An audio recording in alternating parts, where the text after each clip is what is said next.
तो बच्चों आज हम क्या पढ़ेंगे? प्रोनाउन को हिंदी में क्या कहते हैं?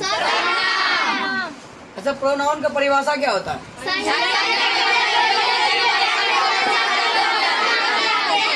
संज्ञा के बदले में जिस शब्द का प्रयोग किया जाता है उसे प्रोनाउन कहते हैं।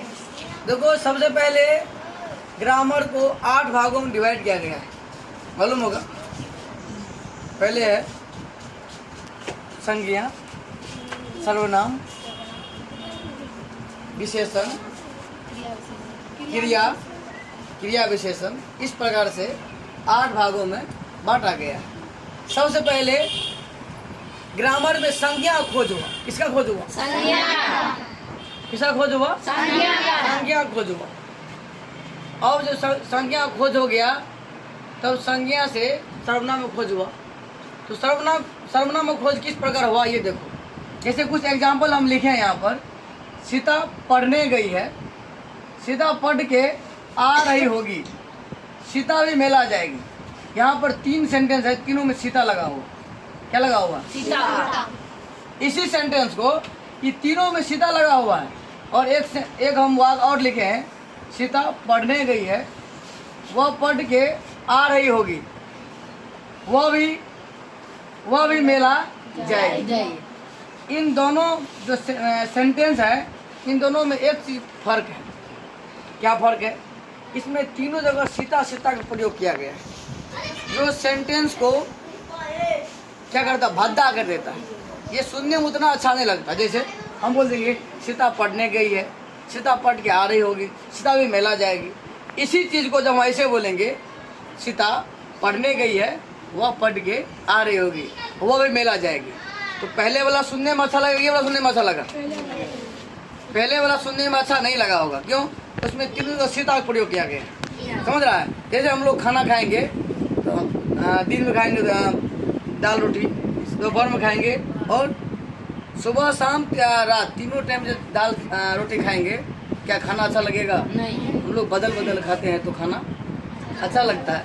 इस सेंटेंस में सेम वही प्रकार है। यहाँ पर नाउन का प्रयोग किया गया है, पहली बार चलने वाला बात है, फिर यहाँ नाउन है, फिर यहाँ नाउन है। सीता सीता 3 बार है तो वाक्य को थोड़ा भद्दा कर देता है, मतलब सुनने में उतना अच्छा नहीं लगता है। इनको हमने लिखा सीता पढ़ने गई है, वह पढ़ के आ रही होगी, और वह भी मेला जाएगी। यहाँ पर एक जगह सीता जरूर है, लेकिन 2 जगह सीता के बदले में दूसरा शब्द का प्रयोग किया गया। सीता के बदले में दूसरा शब्द का प्रयोग किया गया। इसी को कहा जाता है प्रोनाउन। मतलब नाउन के बदले में जिसका प्रयोग किया जाए वह क्या हो गया? प्रोनाउन। क्या हो गया? प्रोनाउन हो गया। एक सेंटेंस और लिखता हूँ यहाँ पर, लिखेंगे राम और श्याम, राम और श्याम पटना जा रहा है। इस सेंटेंस को हम ऐसे ही बोल सकते हैं, वे लोग पटना जा रहे हैं, वे लोग पटना जा रहे हैं, वे लोग। तो हम यहाँ पर देख रहे हैं राम और श्याम की जगह पर हम किस शब्द का प्रयोग किए? वे तो प्रोनाउन है। इसी को तो हम लोग क्या कहते हैं? सर्वनाम कहते हैं। तो इसका हम जैसे लिख सकते हैं, क्या लिखेंगे? जैसे में लिखेंगे वह, यह, तुम, मैं, आप, ठीक है। उसके बाद तुम लोग इत्यादि प्रकार का प्रोनाउन हो सकता है। तो आप समझ गए अभी? क्या समझे? प्रोनाउन का परिभाषा मतलब नाउन के बदले में जिस शब्द का प्रयोग किया जाए उसे कहते हैं प्रोनाउन। नाउन के बदले में जिस शब्द का प्रयोग किया जाए। क्या आप सबको मालूम है नाउन का परिभाषा? जी सर। किसको मालूम है? खड़े होकर बताओ। हाँ,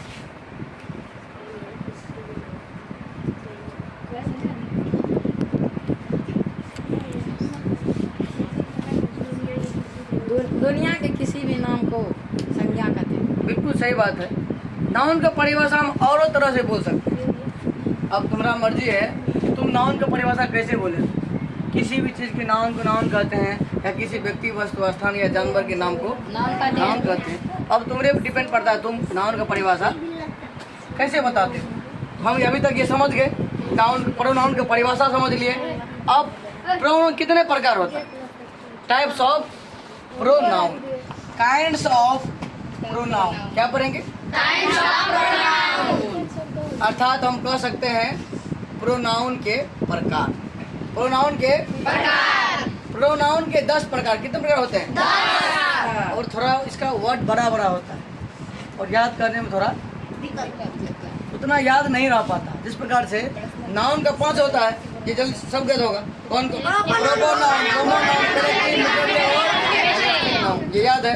लेकिन प्रोनाउन का 10 प्रकार याद करने में थोड़ा कठिन हो जाता है क्योंकि इसका नाम बड़ा बड़ा होता है। हमने यहाँ पर एक आप लोग को ट्रिक बता रहे हैं। ट्रिक का नाम है डबल पीरियड। याद हुआ? जोर से बोलो। डबल पीरियड, डबल पीरियड, याद हो गया ना? ये डबल, इसको 2 भाग में डिवाइड हमने कर दिए। Double period, IDDRI। यदि आप इन 2 वर्ड को याद रखते हैं तो आप आसानी पूर्वक बता पाएंगे प्रोनाउन का प्रकार। तो डबल पीरियड का मतलब क्या हुआ? पीस हो गया, PRSONAL, पर्सनल प्रोनाउन। पीस फिर हो गया पॉजेसिव, POSSIV। क्या हो गया? Possessive pronoun.